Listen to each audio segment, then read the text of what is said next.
everybody. I'm back here at Good Natured World Headquarters. Had a couple of things come up this afternoon, so I wasn't able to make it home yet. And honestly, that weather didn't look like anything I wanted to rush out into anyway. So I'm here. Can y'all hear me okay? I don't have, thanks, Julia. I don't have my usual camera and I don't have my usual microphone. We're back to the stuff that's integral here to the laptop. So hopefully it'll work out okay because we got all kinds of cool things I want to share with you. And before we get started with tonight's screen share, I just wanted to do a little bit of a lead in. A couple of weeks ago, I wrote about the freshwater mussel button industry that was a big part of our local economy going back maybe 100 years or so. What I didn't get into or elaborate much on in the article itself was the importance of mussels to our local ecology. I've got some examples here. We've got many different kinds of mussels, even right here in the Fox River. We've got plain pocketbooks, and we've got white heel splitters. If we look at the shape of the shell, we can see how it got its name. You can imagine stepping on one of those with your bare feet. We have three-ridge mussels, which, if I hold this correctly, you can see 1, 2, 3 ridges here on the shell. I tell you guys, I could talk about these all night long. They are just such fascinating creatures. This is one called a spike, which I believe is it's either threatened or endangered here in Illinois. And we do still find some live ones in the Fox, particularly some of its tributaries. But this is a creature that performs a really valuable function. They are what we call filter feeders. So they sit in the substrate at the bottom of a stream. And if everything's working right, they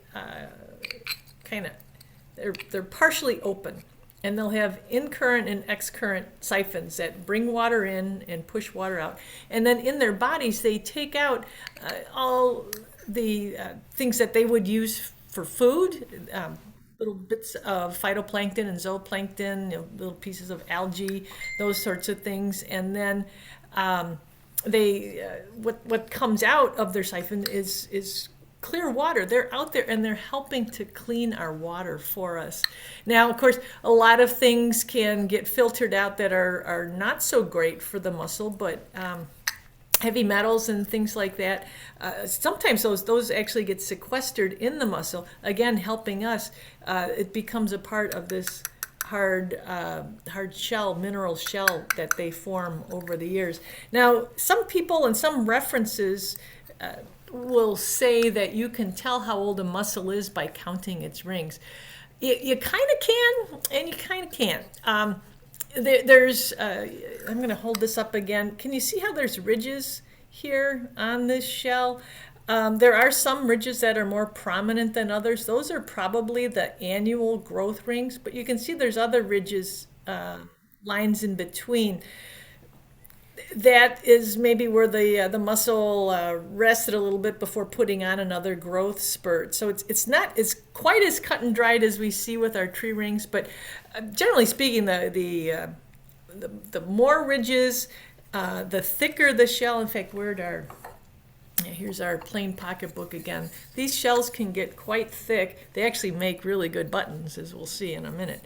But the darker the shell, the thicker the shell, the more ridges of the shell, the older the individual is. Some species can actually live 50, 60, 70, I've heard as many as 100 years. So a very, very much undervalued and overlooked creature that has played a really important role in our natural history and also, as we're about to see, in our cultural history.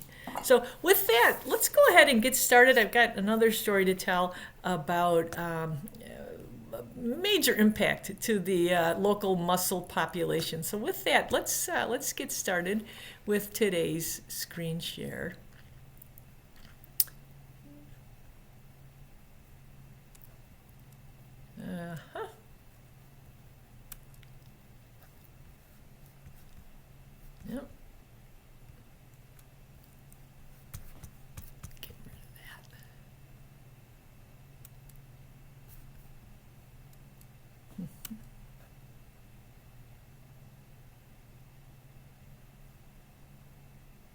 Is that open? No, that's not opening up right, is it? Screen sharing has failed to start. All right.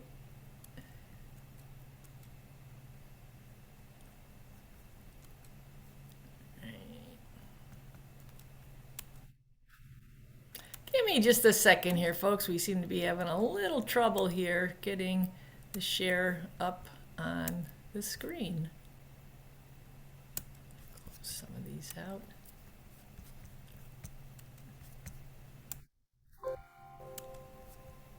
Hate that sound. I don't know if you can hear that.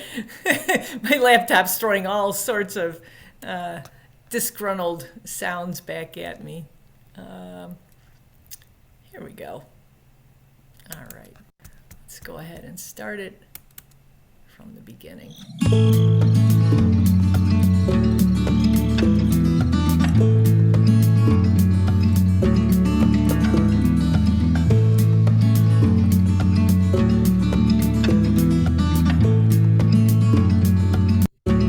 Okay, so as I was saying,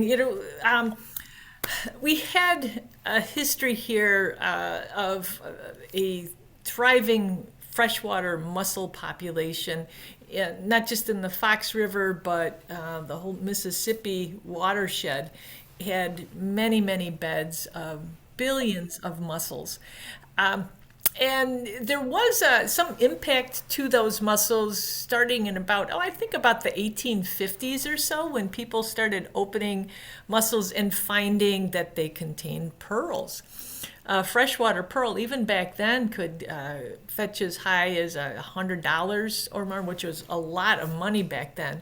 So there was a pearling industry that developed along the Mississippi and more locally here along our Fox River. But what really turned into a major hit on our mussel population was this gentleman right here, an entrepreneur from Germany named Johann Boepple.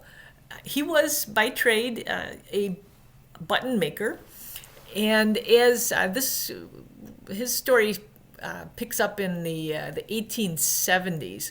There were some economic affairs that were happening in Germany. There were some high tariffs that he was being subjected to. Suddenly, the business climate wasn't to his favor anymore, and so he immigrated, as so many other people did, to the United States. He wanted, once he got here, to continue his craft, his trade of creating buttons. Back in the old country, you can see in that picture there, he used a lot of horn and bone to make his buttons. But when he got here, he kind of had in the back of his head that there was another material that could be made. His father, back in Germany, had received as a gift some buttons that were made from freshwater mussel shells. And he set about to try and figure out where those shells were and how he could make a living from them. Now, what he had to go on was that those buttons originated from somewhere about 200 miles from Chicago. He didn't know east, west, north, south. And as he continued on his journey, he actually ended up downstate from here, first along the Sangamon River, which is down near Springfield. And there were some mussels there, but then he found out about the Mississippi River and the huge mussel beds there, and from there, an industry was born. There's a story that Johann was down bathing in the river, and he found some shells, and he thought, this has got to be the place. This is where I can make my fortune. Now, buttons, this was pre-zipper, so buttons were pretty important to just about every article of clothing that people wore. So there was a lot of opportunity to be had. Once Mr. Boepple started his first attempts and he kind of refined the mussel button making, it didn't take too long for other people to jump on board. This was an opportunity for them as well. Those hooks you see On the left-hand side of the screen, those are called crowfoot hooks, and they have 4 prongs on them. They would be strung up on rope, on twine, kind of like you see on the lower side of this page. These would be put on these long bars that were then dropped in the water. And the boat, as it moved along, would drag these crowfoot hooks along the bottom of the waterway, which often was the Mississippi, but as we'll see in a few slides, a lot of the smaller tributaries got in on this too, including our Fox River. So these hooks would drag along. As we saw before, the mussels are lying on the bottom of the stream, and they're slightly ajar, they're slightly agape because they are filter feeding. Well, these hooks come along, and as is their natural instinct to shy away from danger, the mussels would, pardon the pun, they would clam up and they would chomp down on those hooks. So then once the bar became heavy, it was hard to drag, they'd pull it up, and then there would be all these mussels to be harvested. Now, was every mussel suitable for button making? Probably not. We do have several species that have a very thin shell that would, they're too brittle, they would just crumble if they were to be made into buttons. Some were too small to really be worth, you couldn't get more than maybe one button out of them. But didn't matter, they were hauled out and they were boiled. You see that that's sort of a box-looking thing there towards the right side of this picture. That's a vat for boiling mussels. So once they were removed from the water, you had to get the creature out of there. You had to boil the meat away. And there was some use for that meat. It wasn't the tasty mussels like you get with your spaghetti or your linguine at an Italian restaurant. This is sort of a gritty, muddy tasting meat. It was used as fish bait. It was used to feed hogs. It wasn't always let go to waste, but I can just imagine the should we call it aromas that must have pervaded in these musseling camps, because you're boiling these creatures, you're scraping the meat out, it's getting flung one way, the mussel shells are going another way. A hot sunny day, I'd imagine it was pretty fragrant around there. Now, once the shells were cleaned, then they went to the factories. In making buttons, there were actually several steps. It wasn't just punching the circle, the discs out of a button shell. That was really just the first step, and that's where a lot of smaller factories, that's what they specialized in, was just making what's called the button blank. On the right here, this is an image from the Illinois State Museum showing some of these tools. You can see the crowfoot hooks there. The shell tongs, that's what the button cutters would use to hold onto the shell. And then the lathe behind there, it's labeled as the button cutting machine. The shell would be placed in there.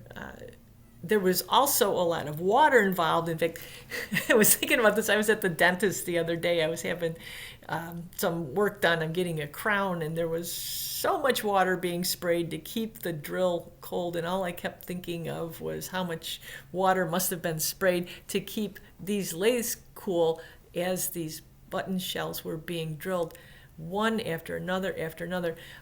Really good cutters could get, and a really good shell, a large shell, you could get well over a dozen buttons from one shell.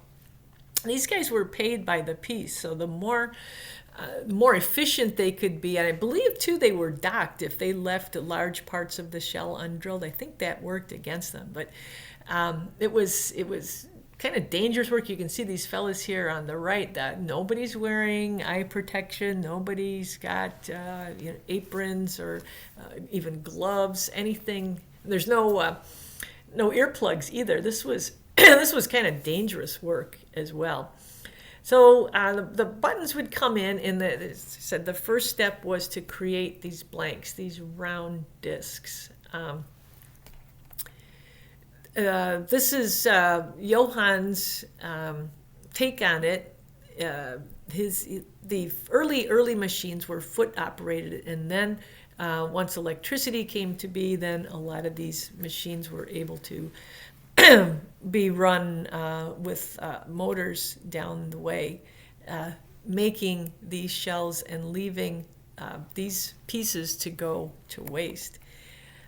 This was a pretty common sight amongst a lot of our river towns where buttons were being collected. Now, these huge mountains like this, these were probably Mississippi and Illinois River mussel beds. But just think of the quantity of mussels that were alive before they all became dead shells. We talked about how important they are, cleaning, keeping our waters clean, filtering out impurities in addition to the plankton that they feed on. And then, just not by the millions, but by the billions, they were removed to turn into buttons. Really, really astounding. Now, you can look at this picture here, and you can see that these buttons have a lot more. It's more than just a disc and the 2 holes or 4 holes to sew it on with. There's usually the fancier buttons would have scroll work. This is where even finer pieces of equipment were used to add these details. That, of course, would add to the cost of the buttons too, and then add to the profits of the button companies. To get these buttons on these cards, like you see on the left here, the Lady Washington pearl buttons, this was often the work of women and children. These buttons would be, sometimes they would even work at home to do this. They were brought home, and they would sew these buttons by hand onto these cards, where then they would be taken back to the factory and then distributed to companies all over the United States and around the world. At one time, Muscatine, Iowa. So a lot of this finishing work actually didn't happen in these smaller rivers, the Illinois or the Fox River. The button factories along here were used to make the blanks, but then they were shipped to Muscatine, Iowa, which is the capital of the pearl button industry. In fact, there's even when you go into Muscatine, there's a big sign that says, "Welcome to the Pearl of the Mississippi." That's where this finishing work would occur. That's where the buttons would be attached to the button company cards and then shipped away. At one time, 37% of the world's buttons came out of Muscatine, Iowa. So again, huge business. Now, locally here, we had a few button factories along the Fox River, Carpentersville, up by Dundee. I heard, I came across a pile of mussel shells up in Dundee, but none of them had holes in them. So this was a couple years ago. I want to go back up there, and I want to see if there is, maybe those were rejects. Maybe that was a spot along the river where the shells were boiled, and then they were picked through, and only the bigger ones were sent to the factory. I want to do a little more investigating there, but all the way up north like that, down south to Yorkville, Raven Brothers, that's where some of the artifacts that I have here at Good Nature World headquarters, that's where those originated. They operated a button blank factory. They would load the blanks that they drilled onto rail cars, and they would ship them over to Muscatine. I talked to a gentleman who remembers when there was a factory in Batavia. I've also heard talk of the one in Salmonock. But it was a somewhat short-lived endeavor because the mussel populations couldn't withstand these major withdrawals. And at the time, mussels were determined to becoming scarce. it wasn't really the button industry that took the blame. It was pollution. They said, our waters are getting polluted and the mussels can't survive anymore. But it's probably, in truth, a combination of the two. This was this was long before the Clean Water Act. There weren't many restrictions on what could be dumped into our waterways. So one by one, these factories started to shut down as the influx of mussels dwindled. Now, there was some attempt to try and bring back mussel populations. This is a postcard from Fairport, the Fairport Biological Station, which is actually just north of Muscatine. There were some attempts made at mussel propagation back then, but the thing is, you can't just grow a mussel and in a couple of years harvest it and have it be ready, to be used for buttons or whatever other reasons there might be. It takes a long time to get a mussel up to size. So this didn't really do much to replace the tremendous void of mussels that were being experienced. Today, you can still go along the Mississippi, you can go along the Illinois River, and you can look for older buildings that are situated right on the river banks. This one, Mike, this might look familiar to you. This is in Bellevue, Iowa. There is a huge pile of button shells still. Well, looking at the date on this, I don't remember it being that long ago. Maybe these mussel shells have disappeared by now, but it doesn't seem like it was that long ago that you could just go and you could pick up a button shell. I remember talking to an Iowa conservation police officer saying, "Hey, would it be okay if I took one of these?" And he said, "No, I don't care. They're not alive. They're not my problem. Go ahead and help yourself." So this is, if you ever get out, if you're driving on the Great River Road, if you're going along the Mississippi, look for these older, they're usually made out of stone or brick. They're right on the water. Chances are they are old button factories, and you might be lucky enough to find some button shells of your very own. So after the column ran, it's funny how sometimes topics really strike a chord with people. In the column, I mentioned how my grandmother had a big cookie tin full of pearl buttons, and I remember her saying how she so much preferred those. A lot of them actually still had cloth attached to them. When it was time to throw a shirt away, she would cut the buttons off of them, because even if the cloth wasn't any good, the buttons could be reused.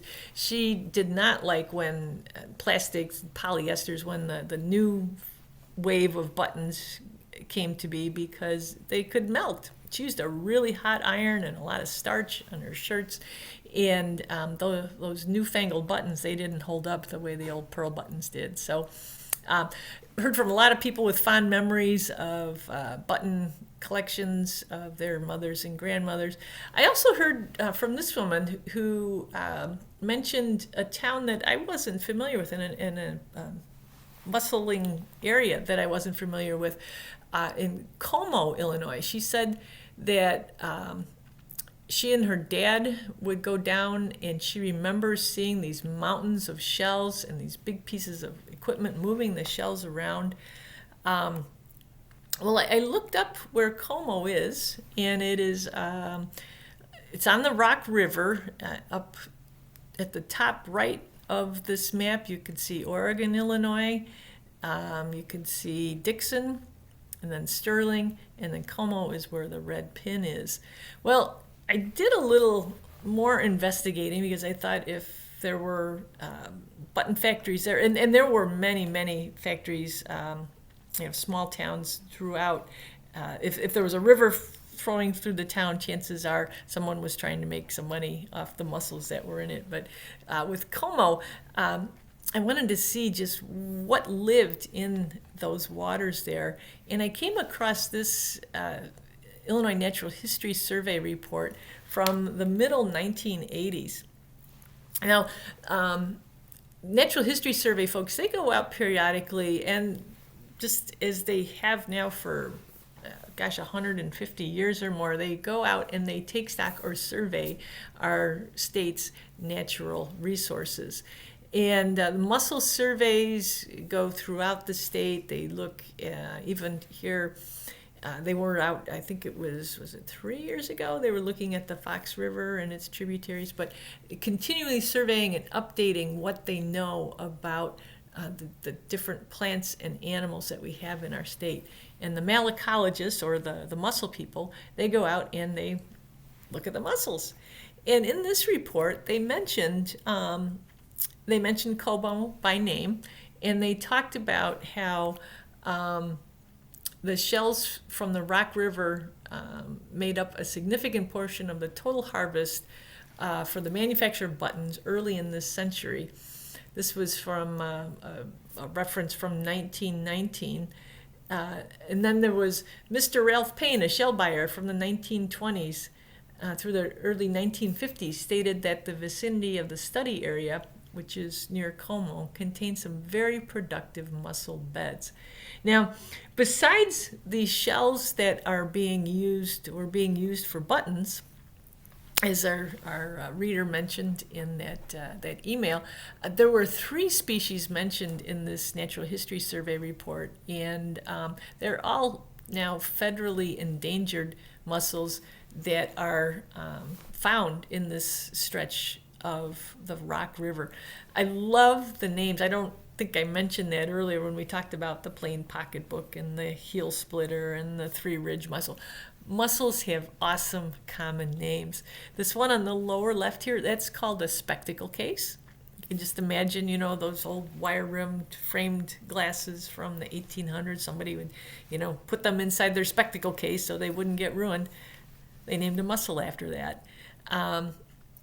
The one in the center is a sheep's nose, and I don't know if it's the head-on view that looks like a sheep's nose, or if it's the end view that looks like a sheep's nose. It's sheep's nose, and it too is federally endangered. And then we have the Higgins pearly-eye mussel, which is part of a reintroduction, a propagation program that Fish and Wildlife is backing. That's why those mussels have little numbers on them. But some really cool things. Kind of makes me want to hit the road and head on down to Como to check things out.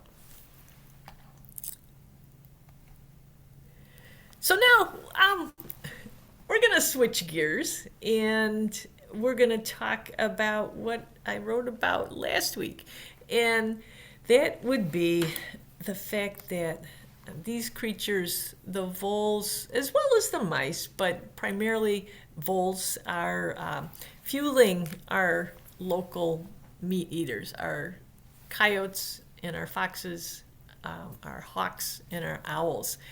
This is a look at a meadow vole, and you might look at it and think, oh, looks like a mouse. But let's break down what makes a vole a vole. For one, it's a chunkier looking animal. Mice tend to be fairly streamlined, somewhat thin and long. The meadow vole, I always call them nature's baked potatoes, because they're shaped, like a small baked potato, not those giant baked potatoes, but about the size of a woman's fist, maybe. So they're rounded. Look at the nose; it's very blunt. You don't see prominent ears. The eyes are very small. And then the tail, this is a bad angle. I didn't do a good job when I took this photo. But it has a short tail. It's less than half the length of the body. Mice, if you can picture, they have a long tail, quite a bit longer than half the length of the body. So short tail, rounded appearance, potato-y. Then you're looking at a vole. Voles are sometimes called keystone species because they support so many different animals. Now, coyotes and foxes, they eat a lot of things besides voles. Their diets, as we get into spring, summer, and fall, are going to include various fruits, anything from berries to pears and apples, and even our American plums that grow in our natural areas. But our hawks and our owls, they feed exclusively on meaty things, and voles factor heavily into their diets. Now, after that article ran, I got a lot of response from that as well. And it's funny, it was mostly positive. Sometimes when I write about rodents, I get feedback that's not so positive. It's how do I get rid of? I've got mice in my basement or mice in my attic. I've got mice are eating the food I have stored. What do I do? I'm not a removal specialist. So I don't enjoy those emails, but I really love emails like this. This is from a reader who noticed some activity when she was visiting the Arboretum.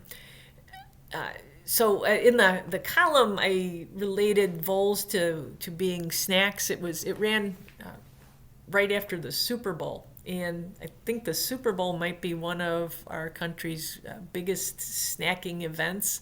You don't really have a sit-down meal when you're watching the Super Bowl. It's usually one snack after another. So the snacking theme that ran through a lot of these emails. Anyway, this particular email had a really cool photo that accompanied it. She describes it as an unusually clear imprint of what looked like feathers in the snow near some rather serpentine tracks made by a much smaller creature. I'm attaching my attempt to capture this on my iPhone. Let's take a look at this, and I want you to take in the photo, and then I'm going to give you my interpretation, what I would certainly appreciate in the chat, which I can't figure out how to access. Oh, yes, I can. All right. If you have a different interpretation, fill it in the chat and let us know. So what I see is a little creature who, starting in the lower right-hand corner, was kind of bebopping along. I'm going to say that this was a vole. So we can kind of see where it was hopping along and made a fairly broad arc to the left before curving back to the right. But then that broad arc, there's a distinct change in how the small animal is moving. It goes from what I'm going to assume was a lazy meander to some really sharp angles. It almost looks like it was trying to outline a star or something. See how those really acute angles, it's going back and forth, zigging and zagging. That to me looks like evasive maneuvers. If you've ever seen a squirrel, unfortunately, sometimes it's right in front of your car. A lot of rodents have programmed into their brain that if you zigzag back and forth really fast, you're going to confuse your predator and you're going to get away. Well, it doesn't work so well with cars, but in this case, I think that's what we're seeing. So that tells me that this happened when it was light out, because if it was dark out, I don't know that a little vole would see a predator, especially not a bird of prey, spotting it. I don't know that it would take evasive action like that if it's dark out. Now, the other reason I think this was in the daytime is if we look at those bird imprints, those wings, that long body, that long tail, kind of a long narrow body and a long tail behind it, that to me says an accipiter, maybe a Cooper's hawk. Now, Cooper's hawks and their cousins, the sharp-shinned hawks, they're kind of famous for feeding on birds, but they don't feed on birds exclusively. And in the wintertime, really anything goes. If it's furry, it doesn't matter. It can be fair game too. So my assumption here, my hypotheses, shall we call it, is that little Mr. and Mrs. Vole was hopping along, realized that there was an attempt to be made on its life, and it went into its evasive maneuvers, and it zigged and it zagged and it zigged and it zagged. It went that what looks like a pole up there at the top of the page. I think on the original photo, I zoomed in on that. That's a sapling of some sort. It almost looked like a young hickory tree. Anyway, it went near the tree, but then you can see it went around it. But then that trail disappears. So voles, if you've ever been out in a natural area and you've seen a vole, sometimes they surface and then they disappear. I'm thinking maybe there was an entrance to a underground area, what we call the subnivean layer, right there where that zig and zag, where that disappears, kind of a little bit to the lower left of that sapling that's up at the top. I think it dove down underneath the cover of the snow, and it was able to proceed from there, where the hawk made a dive, was unsuccessful, came up, made another dive, and I think was unsuccessful again.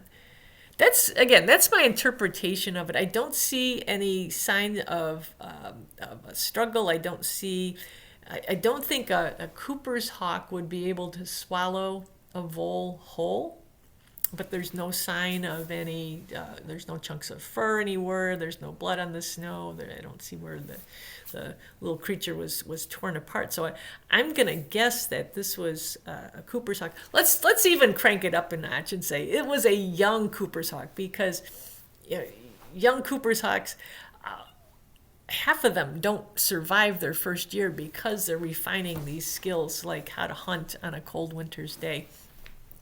But that's my guess, and I would love to hear if anybody else has differing opinions. But a vole in the snow was above ground. Maybe there might have been some compaction underneath the snow. Maybe there was some ice. We've had a lot of these freezing and thawing types of days.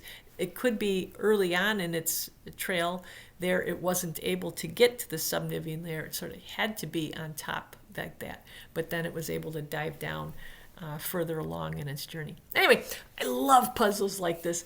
I probably spent way too much time imagining different scenarios. In fact, I even started to see if I could maybe draw you guys a picture. It looked to me kind of like a dog's outline in the trail that was left behind. But anyway, that's what I think. There's lots of stories. We're supposed to get some more snow later this week, so maybe we'll have more stories to try and decipher next week. Now, this next one, this came as an email from a woman who said that her daughter lives over by Fermilab. And she said that she thought we might be interested in seeing this video. If you don't have your sound on, your speakers on, you're going to want to hear the narration of this video. All right, so here's looking out in the backyard of this person's house. You can see the coyote mentioned in the email. Let's give this video a watch. Let's give this video. Come on. There it is. All right, watch this.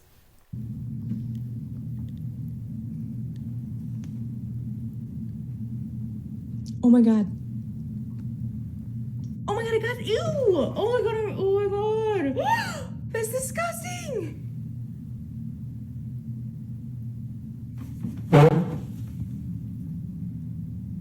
Ew, I don't want to watch. Ew, I don't want to watch. But I'll make a video of it. Yeah, this was pretty priceless, and it shows some classic hunting behavior. Coyotes and foxes, they use their noses. Voles are creatures, and mice do the same thing. Their bladders are super weak. They leave little trails of urine pretty much everywhere they go. So it's not hard for an animal with a really well adapted nose to be able to smell them. Now, hawks and owls, they have to rely more on their hearing. But I don't know if you saw, let's watch this one more time.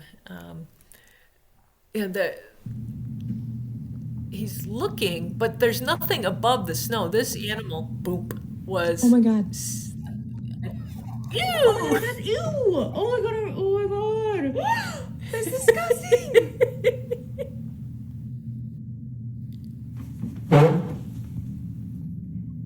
No, no. Ew, I don't want to There watch. wasn't anything above the snow. So the coyote could maybe smell the urine. It could maybe hear the movement of the vole underneath its own. And did you see the size in relation to the coyote? It's about the size of a baked potato.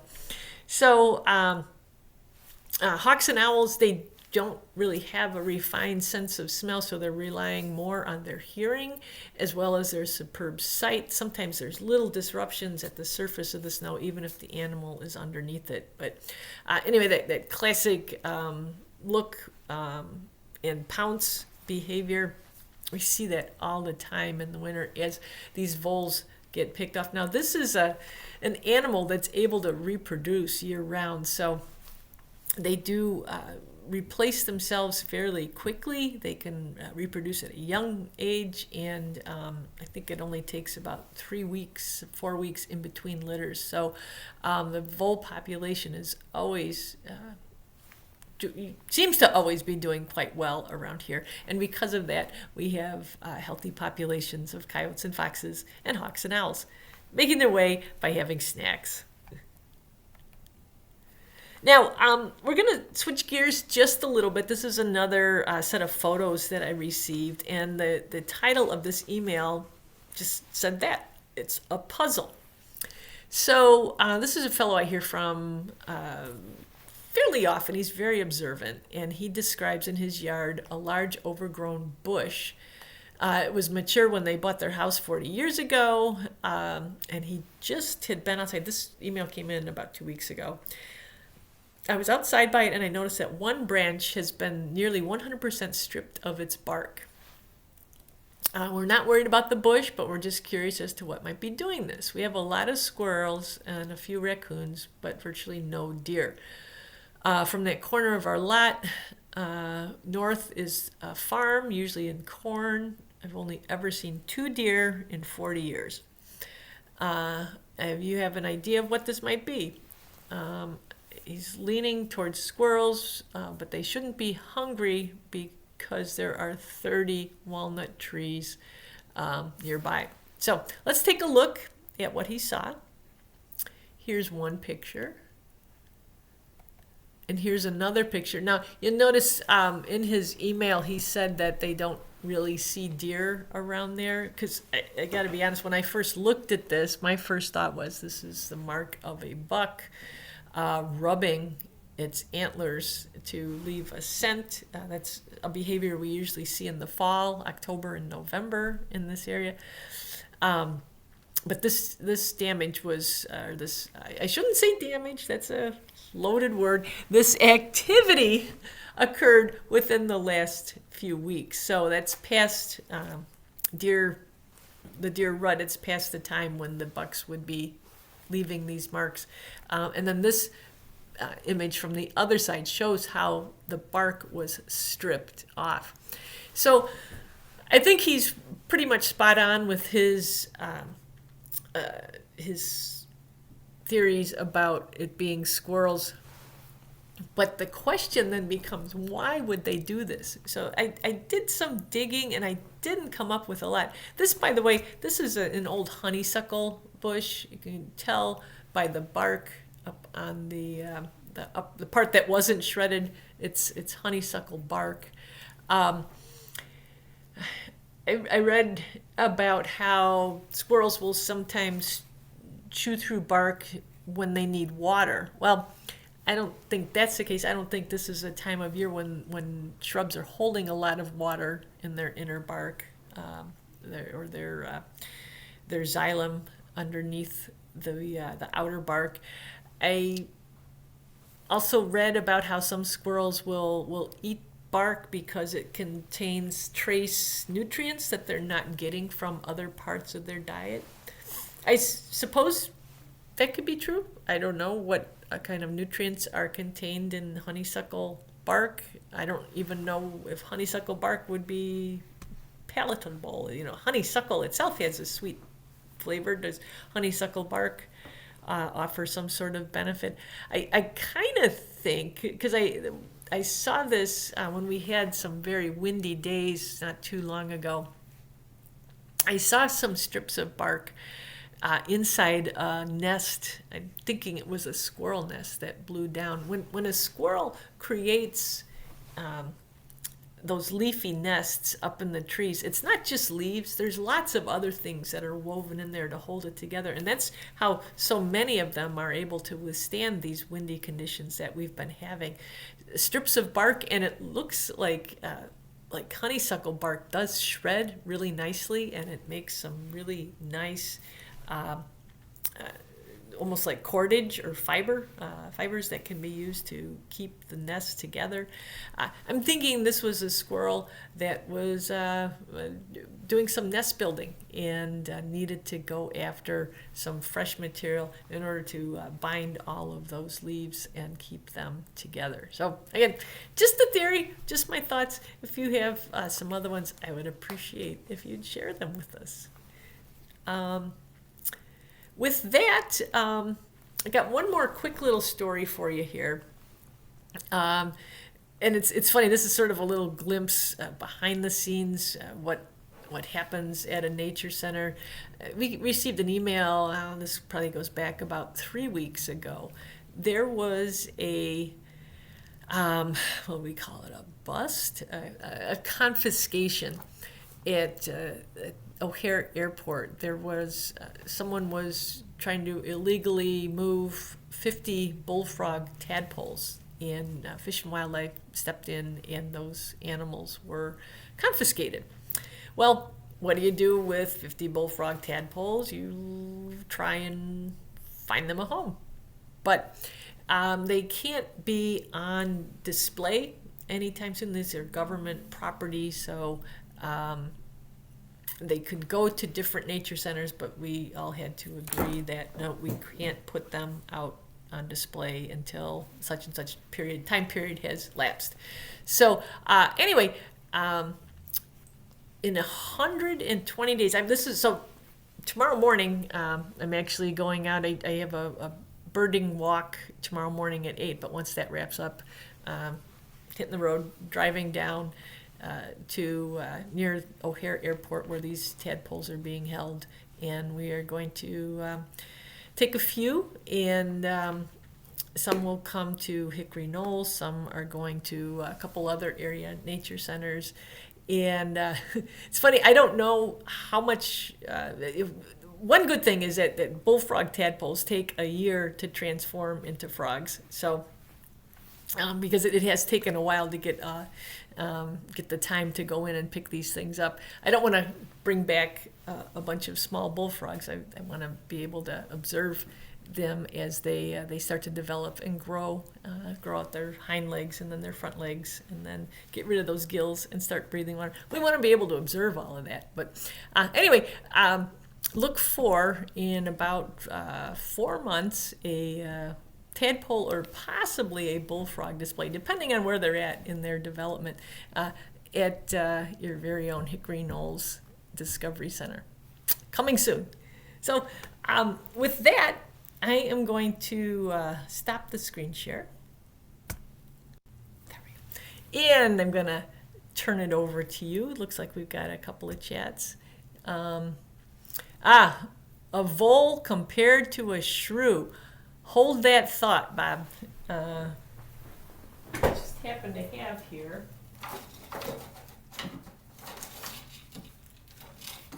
some examples. And while we're at it, also got a mole. So, vole with a V is a rodent. And they're related to mice and squirrels and all of our little rodent friends. A mole with an M, completely different critter. That's not what we were talking about tonight. This is a mole. Um, the in fact, whenever I look at these guys, I always have to laugh. These spade-like front paws. When Linnaeus was sent a mole from North America. Linnaeus is our father of taxonomy. He's the one who handed out a great number of the scientific names that our plants and animals still have today. When he took a look at this animal here, this mole with an M, he thought, well, this thing has to live in the water. And he gave it the species name Aquaticus because it looks like it has paddles for feet. But they use those digging front feet to they swim through the dirt because they're terrestrial. They dig. They spend their whole lives underneath the ground digging and feeding on a bunch of invertebrates. Now, for the shrews, all right. So shrews have very pointy noses. This is a small masked shrew, and Bob, you might be talking about the northern short-tailed shrew, which is in my freezer at home. But shrews are pointier. They're dark gray in color. So if you get a visual on them, a shrew is going to be dark in color. Actually, kind of mole-like in color. Shrews and moles are related because they're insectivores. A shrew doesn't really eat plant material the way a vole does. A shrew is going to be eating the things that eat the plant material: bugs, spider eggs. Animal proteins are what shrews thrive on. So the northern short-tailed shrew has a really tiny little tail, and it is gray, whereas the voles, they have a brownish color to their fur, and their tail is a little less than half the length of their body. So, hope that answers your question, Bob. Is tadpole cam against government rules? Jerry, are you talking about oops, I just broke the nose off my shrew. Tadpole cam as in tonight's program, or yeah, for your bullfrog, you could do a time lapse. Oh, yeah. Well, that I'm hoping. So tomorrow, did you guys ever go to the pet store and there was that big tank of what I only recently learned was feeder goldfish? I thought that they were all supposed to be people's pets. There'd be like 1,000 goldfish in this giant tank, and you'd go and you go, I want that one. Well, I'm sort of picturing that tomorrow, where there's this vat of 50 bullfrog tadpoles, and trying to point out which one I want. I have instructions from our Nature Center staff to try and pick tadpoles that are very young, so that we can watch them grow. That's half the reason we want to have them on display, but we do have to agree to not having them on display for 120 days, because there's something about them going from being government property to no longer being federal government property. So we have to keep them off display for that period of time. So yeah, I'm going to try and find some, and if not a continual 24-hour cam, we could probably do fairly regular updates on its development. We'll see. We've not raised a tadpole before, so this could be kind of interesting. Sometimes they take 2 years to develop, so it could be a long process too, depending on where we get it, at what stage it's at. You're a frog foster, Mom. Tadpole foster, whatever. I don't know. It's probably some big secret and they can't share, but I would love to know where these things were going. Who you hear about people who will put turtles in their socks and try to get them through the inspections, or they'll have snakes coiled up in there. how do you smuggle an aquatic organism that needs, I don't know. I got a lot of questions. I don't know if I'll get any answers or not. It could be a big government secret, but I'll see what I can find out, and I can let you guys know next week what if there is a story. 50 tadpoles, illegal tadpoles. I don't know. Got to be a story there somewhere. um, Oh, Diane saw red-winged blackbirds, and yes, Miss Bonnie did too. These are what we call the scouts. They're coming back. They're the guys that are most determined to get the best spots for their territories. So, yeah, the day after Great Backyard Bird Count. Um, so.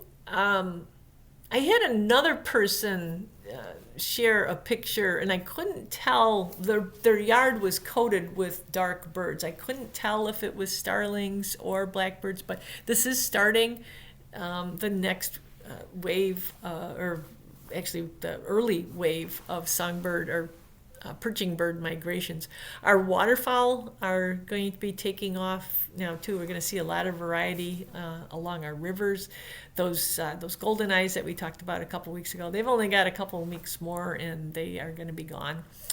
And this is when along our waterways we see motion changing. Lots of variety in the species there. But so yeah, if the redwings are back. They're a lot of people say it's the robin that's the first sign of spring, but if you're really hungry for spring, look for red-winged blackbirds. They actually do go a little distance away. Every once in a while we'll see one that's hanging out, toughing it out here on its own, but we are seeing more and more robins that are doing that. In fact, I took a picture, but it was so gross. Even by my standards, it was yucky. So I didn't put it in the slides tonight. But for the last, I would say 10 days or so, I've been getting a lot of robins, and there's a few starlings mixed in with them, but these are birds that are spending the winter here, eating a lot of fruit. Fruit-eating birds make a lot of fruit-eating mess. In the bird bath itself and on the rails of my deck, there's all sorts of signs of who's been there. I found it kind of interesting. A lot of the droppings have a kind of a reddish tone to them. It could be honeysuckle berries. It might be crab apples that they're eating.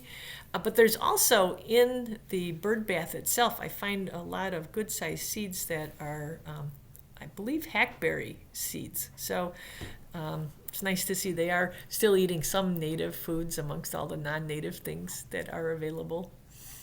Meg saw a goldeneye, yes.